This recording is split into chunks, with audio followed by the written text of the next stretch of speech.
welcome to the lecture series of analog electronics. So today we are going to learn about oscillator. Now, what do we exactly mean by oscillator? Oscillator क्या है?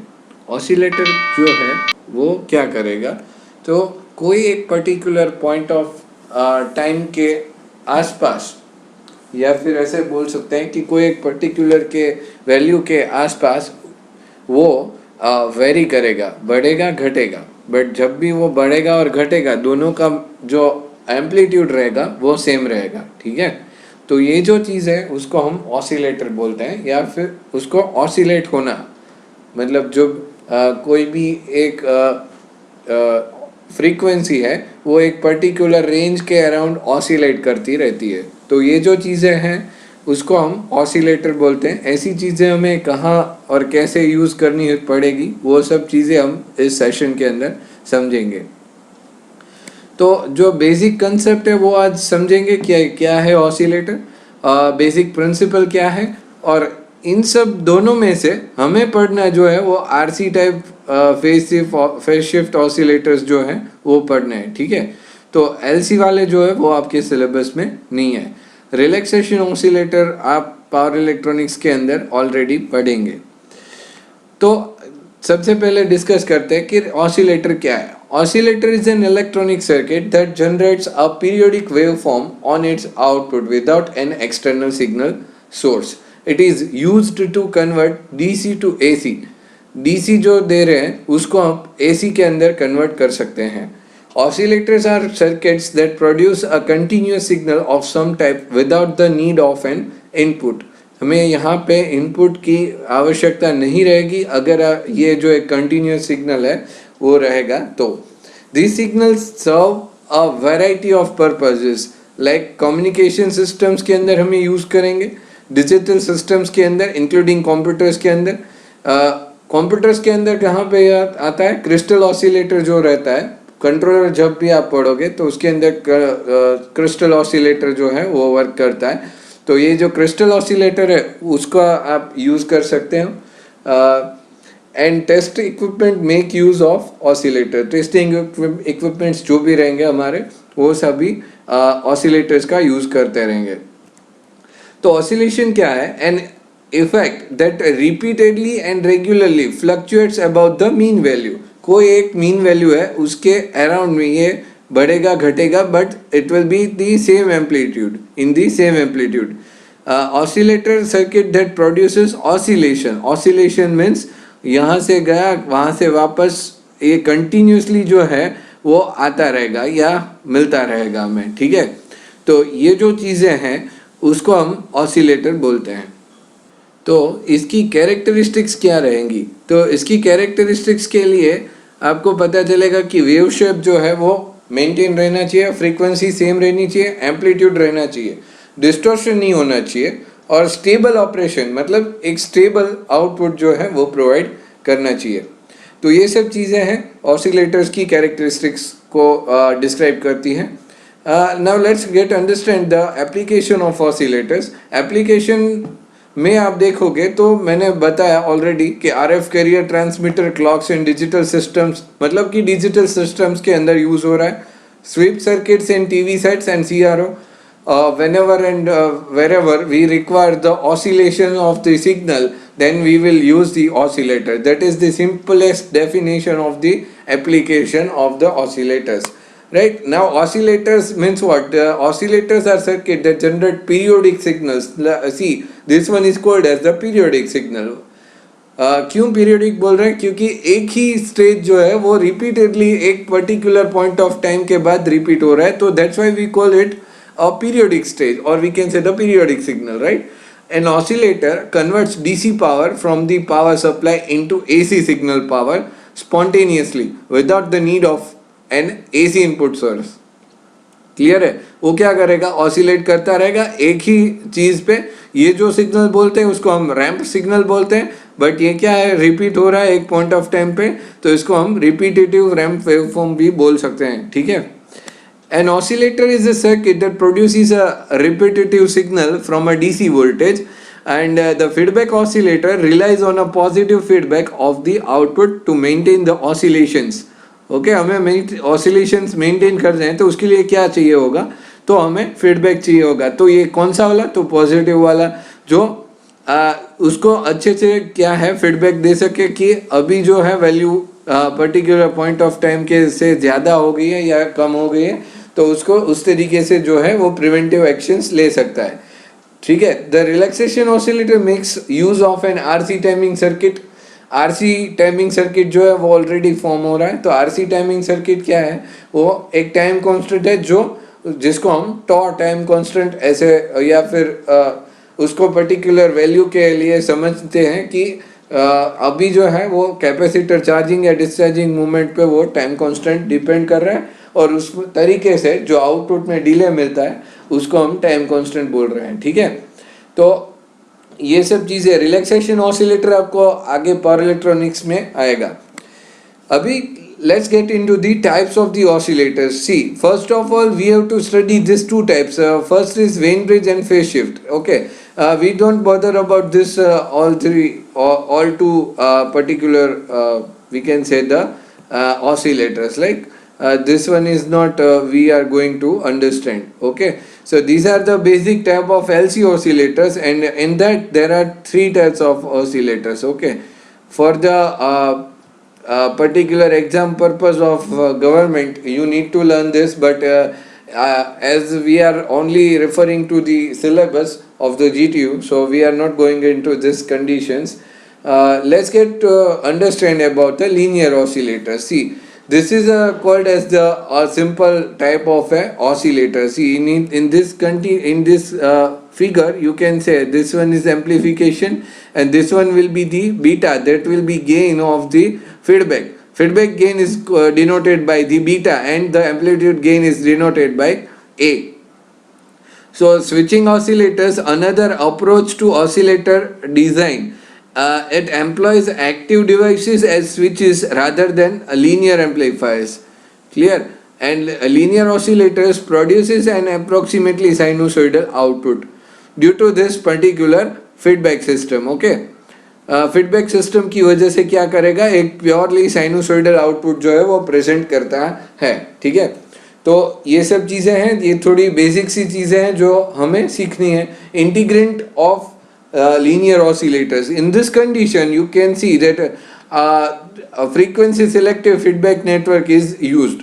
ये क्या करेगा, तो ये particular ऐसा positive feedback ही provide करेगा कि अभी जो है वो पर्टिकुलर बेसिक सी कंपैरिजन करेगा एम्प्लीफिकेशन एक्शन के साथ कि अभी जो हमारा एक्चुअल आउटपुट होना चाहिए उससे ये कितना वेरी हो रहा है या फिर कम हो रहा है। तो ये जो पॉजिटिव रहेगा वही फीडबैक करेगा कि अभी जो है वो ज़्यादा है। तो इस तरीके से ये क्या करेगा कि ये वैल्यू के साथ कंपेयर करके सिग्नल को जो है वो कम करेगा, मतलब घटाएगा उसको। ठीक है, for sinusoidal input is connected linear because the output is approximately sinusoidal. A linear oscillator contains a frequency selection feedback network, an amplifier to maintain the loop gain at unity. Unity gain के लिए ये जो है वो loop gain define करेगा। अभी जो बात करें वो बेसिक लीनियर ऑसिलेटर, ये जो चीज़ें हमने पढ़ी यहाँ पे हमने देखा कि ये कैसे हो रहा है। ठीक है, अभी ये एक नेटवर्क डिफाइन कर रहा है जिसके ऊपर से हम एक बार्क-हाउसेन क्राइटेरिया जो है वो डिफाइन करेंगे। मैंने पहले भी बोला कि यहाँ पे जो हमारा गेन मिल रहा है, मतलब कि जो भी ज़्यादा वैल्यूज़ मिल रही है एम्प्लीफिकेशन की वजह से, और यहाँ पे जो वैल्यू मिल रही है due to this feedback system, तो वो दोनों की जो मल्टीप्लिकेशन करके अगर हम उसे डिटर्मिनेंट करेंगे तो इक्वल्स टू 1 हो जाएगा। तो ये जो हमारा बार्क-हाउसेन क्राइटेरिया है और जो एंगल है, जो भी फेज मिल रहा है हमें आउटपुट में, वो 0 होना चाहिए। So we will compare this thing with all the different topologies of the oscillator, right? We need to understand about two topologies only. First is our RC phase shift oscillator, RC oscillator, and the second is phase shift oscillator, right? So in this way we need to understand this thing.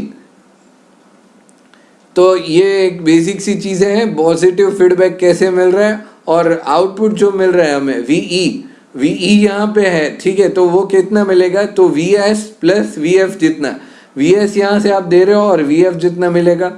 अभी क्या किया कि VF is equal to क्या है, तो beta into VO, ये beta जो है वो गेन रहेगा और VO जो है वो आउटपुट रहेगा, वो लेके यहाँ पे हम फीडबैक में दे रहे हैं।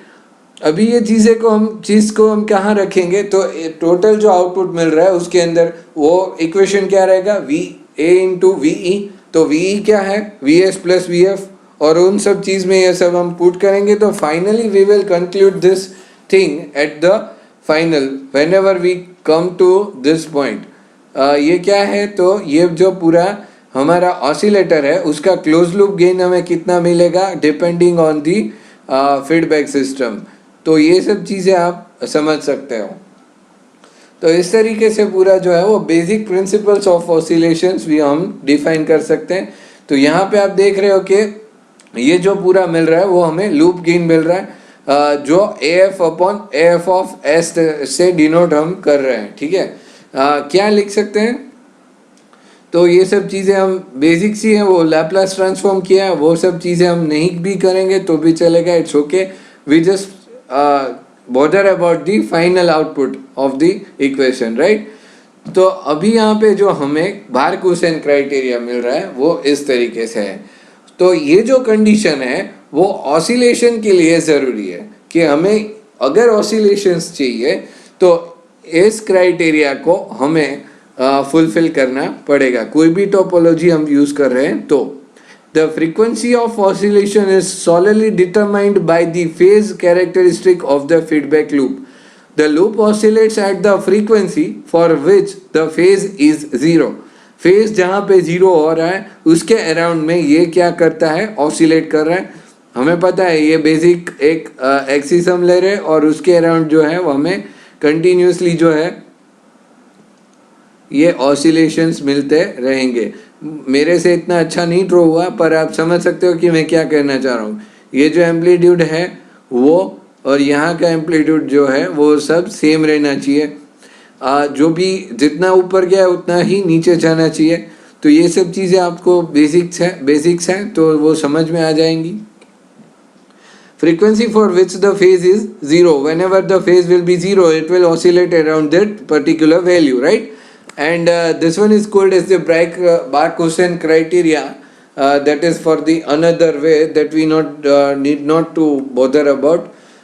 So basically अभी क्या होना चाहिए कि ये दो चीज़ें हैं मोटी मोटी जो हमें याद रखनी है। देखो यहाँ पे मैंने लिखा है the phase angle of the loop gain f into beta f must be zero at the frequency of oscillation. The magnitude of the loop gain must be unity.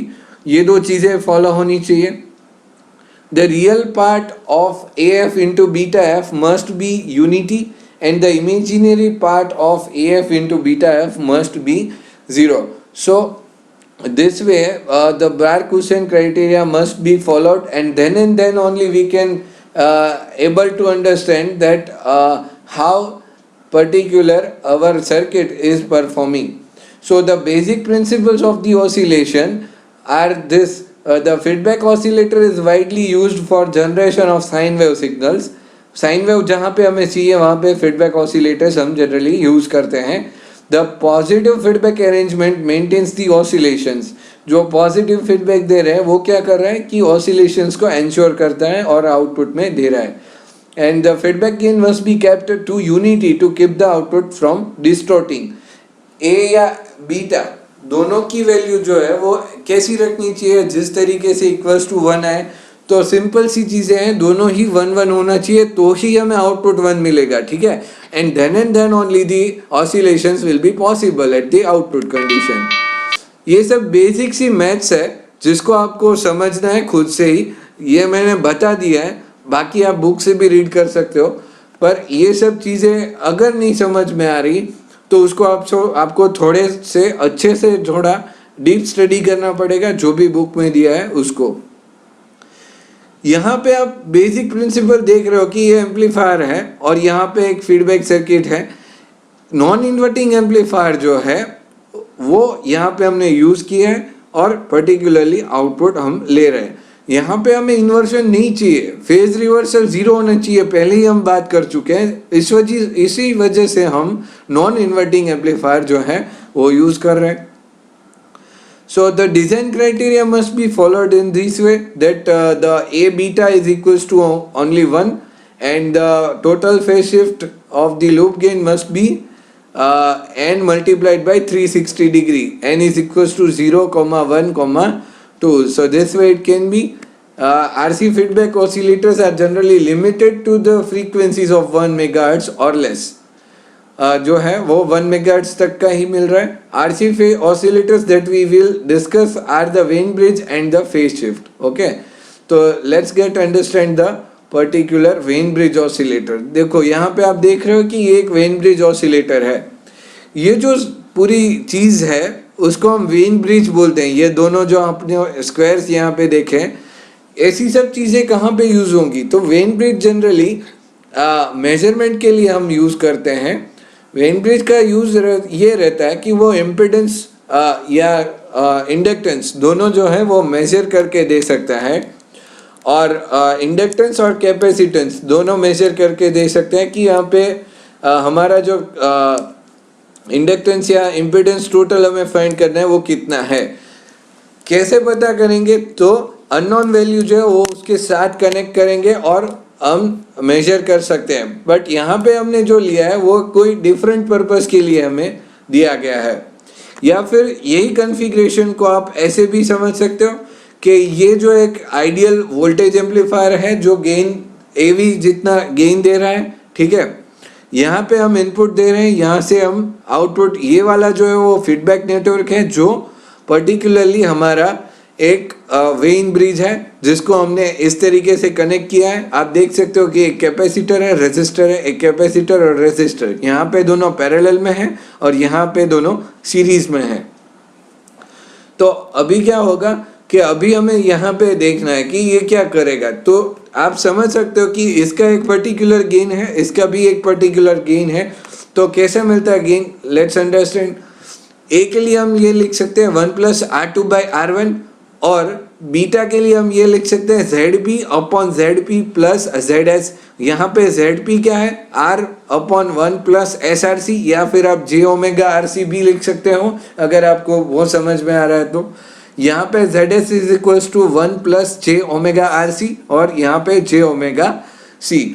So in this way it can be denoted. यहाँ पे आप check करके ये सब चीज़ें लिख सकते हो, ठीक है। ये वाला कंसीडर किया है जहाँ पे हम ये लिख रहे हैं तभी, ठीक है। पर ये जो है वो उसकी बेसिक कॉन्फ़िगरेशन दिखा रहा है कि कैपेसिटर और रेजिस्टर कैसे कनेक्टेड है। तो ये चीज़ है अभी, ठीक है। इसके अंदर अभी हम इसको सिंप्लीफाई करेंगे, तो ये सब चीज़ें रख के उसको हम जैसे ही सिंप्लीफाई करते जाएंगे, ये सब मैथमेटिकल सिंप्लीफिकेशन है that you can be able to understand. आप खुद से समझ सकते हैं कि ये क्या कह रहा है। लास्ट में आप देखेंगे तो ये चीज़ें हमें मिल रही कि JωRC + 1 / JωRC = 0। नाउ अभी हमें क्या हो रहा है कि ये seats at the frequency of oscillation must be real, T of Jω must be real for 0 phase condition, and the imaginary component must be 0। ये वाला 0 होना चाहिए और ये वाला जो है वो उसकी पूरी value must be in the real condition. So अभी क्या मिलेगा? Which gives us how and do it now. Let's see. Ω0 = क्या होगा? तो 1/RC। इस चीज़ को हम यहाँ पे अंदर रखेंगे और इसको सॉल्व करने के लिए ट्राई करेंगे। तो ये सब चीज़ें आप देख सकते हो कि Jω0RC + 1/Jω0RC = 0। इसको हम सिंप्लीफाई करेंगे फर्दर, तो हमें क्या मिलेगा? Ω0 = 1/RC। ये जो है वो फाइनल वैल्यू मिल जाएगी। ये पूरा सिंप्लीफिकेशन है मैथमेटिकल। इसमें क्या किया कि ये Jω0RC को इस तरफ लेके गया और इज इक्वल्स टू -1/Jω0RC रखा। अभी ये दोनों चीज़ें क्या हो जाएगी? मल्टीप्लाई हो जाएंगी, इक्वल्स टू -1 हो जाएगा। और इसको हम फर्दर सिंप्लीफाई करेंगे, J² = -1 हो जाएगा। तो दोनों साइड पे -1 कैंसल आउट हो जाएगा और Ω0 = 1/RC हमें वैल्यू मिल जाएगी। So in this condition we can put this value, let's see, this value is we're getting at the that T of j omega 0 term, and right now it is 0, so you can able to understand that 1 by 3 is the total output, right? यहाँ पे क्या हो गया, 1/3 हो गया multiplied by the 1 plus R2 by R1, और यही सब चीज़ें हैं जो हमें आउटपुट में मिलेगी, ठीक है। सो बेसिकली अभी आप देखोगे कि 1/3 है तो उसको हम बेसिकली इसके साथ मल्टीप्लाई करके देखते हैं, और R2 प्लस R1 जो है उसको एक साइड ले रहते हैं, ये 1 जो है उसके अंदर से हम बात सब्सटीट्यूट करके हमें आउटपुट में 2 इतना मिलेगा, 2 जो वैल्यू है वो। सो अभी क्या हुआ, ये तो वैल्यू 2 आ गई जो slightly greater than 2, R2 by R1 वो क्या होगा, R2 से बड़ा होगा, थोड़ा सा, ज़्यादा नहीं। So with the ratio of this particular condition we can be able to understand that K is almost equals to R3, almost equals to 3, and K3 ensures the loop gain of unity oscillation. If the K is equals to greater than 3, then oscillations will be increasing, and if the K's value is less than the 3, then the oscillations will be decreasing. So this way it can be, and the another way it is provided, the somewhat output will be seen like this way. So in this way we can able to understand the when bridge oscillator. ये एक और another approach दिया हुआ है, यहाँ पे आपको Wien bridge है जो उसकी पूरी फीडबैक नेटवर्क में कैसे वर्क कर रहा है वो भी आपको यहाँ पे समझाया गया है कि किस तरीके से हमें जो है वो बीटा की वैल्यूज हमें मिलेगी, और बीटा की वैल्यूज यहाँ पे आप देख सकते हो कि RXC divided by 3 RXC plus J into R square minus XC square हो रहा है, ठीक है। तो ये बेसिक सी चीज़ें हैं, आपको जो आगे वाला पार्ट है उतना ही समझना है, ठीक है। तो ये सब चीज़ें एक्स्ट्रा हैं जो आपको थोड़ी बहुत डिटेल्स में प्रोवाइड कर सकता हूँ। एग्जाम्पल आपको इसके जनरली पूछे नहीं जाते, ठीक है। तो यहाँ पे अभी आपको इतने तक समझ में आएगा। अभी जो हम बात कर रहे हैं इसको बोलते हैं फेज शिफ्ट ऑसिलेटर, और we can see the RC phase shift oscillator. RC phase shift oscillator में क्या रहता है कि RC फेज शिफ्ट ऑसिलेटर में एक कैपेसिटर और रेजिस्टर की टर्म रहेगी, मतलब पैर रहेगी। ये जो पैर है वो क्या करेगी, वो हमें कोई प्रोवाइड करेगी फेज शिफ्ट, कितने तक का, यहाँ पे आपको लिखा हुआ है कि 180 डिग्री फेज शिफ्ट जो है वो प्रोवाइड करती रहेगी। That when coupled with the 180 degree of the op-amp itself provides the necessary feedback to sustain oscillations. The gain must be at least 29 to maintain the oscillations. इतना रहना चाहिए 29 तक का गेन, ठीक है, तो ही हमें oscillations मिलते रहेंगे, ठीक है। तो ये जो चीज़ें हैं जितना भी आप बढ़ाते जाओगे, जितने स्टेजेस ज़्यादा इंट्रोड्यूस करोगे उतना ही आपको फेज शिफ्ट ज़्यादा मिलता रहेगा, ठीक है। तो ये चीज़ें किस चीज़ के लिए है, क्योंकि हमें फेज शिफ्ट चाहिए अगर आपका जो है वो एम्प्लीफिकेशन एक्शन आउटपुट में जो मिल रहा है वो पर्टिकुलरली अगर फेज शिफ्टेड है, या तो लैग कर रहा है कोई पॉइंट ऑफ टाइम पे, या तो लीड कर रहा है कोई पॉइंट ऑफ टाइम पे, और अगर आपको उसको इन फेज लाने के लिए जो प्रोसीजर करनी है वो ये प्रोसीजर करके देगा, जो RC फेज शिफ्ट ऑसिलेटर हम बोलते हैं उसको। op-amp itself provides the necessary feedback to sustain oscillations, ठीक है। तो वो खुद ही अपने को फीडबैक जो है वो प्रोवाइड करेगा। हम यहाँ पे एक फिगर देखते हैं और ये समझने के लिए ट्राई करते हैं कि कैसे हो रहा है। यहाँ पे आप देख सकते हो कि C और R लगाया हुआ है, ये जो पैर्स यहाँ पे लगी हुई है। आपकी बुक में डायरेक्टली ऐसा किया है कि ऐसे एक साथ बहुत सारे स्टेजेस लगा दिए हैं और एक ही ऑप-एम्प यूज़ किया है, तो वो भी जो फिगर है वो सही है, गलत बिल्कुल भी नहीं है, ठीक है। तो यहाँ पे आप देख सकते हो कि V1, V2 और V3 की वैल्यूज़ यहाँ पे लिखी है और उसके ऊपर से हम बीटा कैलकुलेट कर रहे हैं।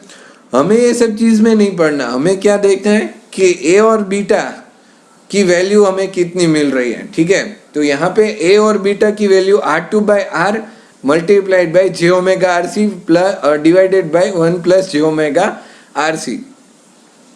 तो यहाँ पे हमने ऑलरेडी लिखा है उसके ऊपर क्यूब, ठीक है। तो इसको हम फर्दर सिंप्लीफाई करेंगे तो आउटपुट में हमें मिलेगा R2/R इज इक्वल्स टू 8.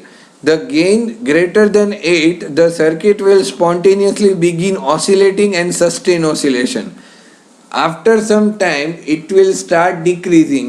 ठीक है, क्या होगा, कम होना स्टार्ट हो जाएगा। सस्टेन होना मतलब कि एक पॉइंट ऑफ टाइम के मतलब के जीरो के अराउंड पहुंच जाना ऑसिलेट होते होते, एम्पलीट्यूड घटता जाएगा और एक पॉइंट ऑफ टाइम पे वो जीरो हो जाएगा, ठीक है। तो अभी ऑसिलेशंस को मेंटेन रखना है तो उसके लिए क्या करना पड़ेगा कि गेन जो है उसको 8 से ग्रेटर रखना पड़ेगा, तभी जो है वो हमारी कंडीशन सेटिस्फाई होगी बार-कोसेन क्राइटेरिया की। यहाँ पे हमने जो टेक्स्ट बुक वाली फिगर है वही हमने यहाँ पे ली है। The gain must be at least 29 to maintain the oscillations. In this condition the gain must be the 29, उससे या ग्रेटर होना चाहिए, तभी हमें जो है वो ऑसिलेशंस मिलते रहेंगे, ठीक है। तो उसके लिए F0 is equals to 1 divided by 2π√6 RC। यहाँ पे क्या हो रहा है, R और C का जो सर्किट्स है उसको मिल रहा है, ठीक है। So in this way the RC phase shift oscillator must be understood. यहाँ पे R2/R इज इक्वल्स टू 29। ये दोनों डिफरेंट कन्फिग्रेशंस हैं और दोनों डिफरेंट कन्फिग्रेशंस के लिए हमें डिफरेंट गेन वैल्यूज को फुलफिल करना पड़ेगा, ठीक है। तो आई होप कि यहाँ तक आपको सब कुछ समझ में आ गया होगा।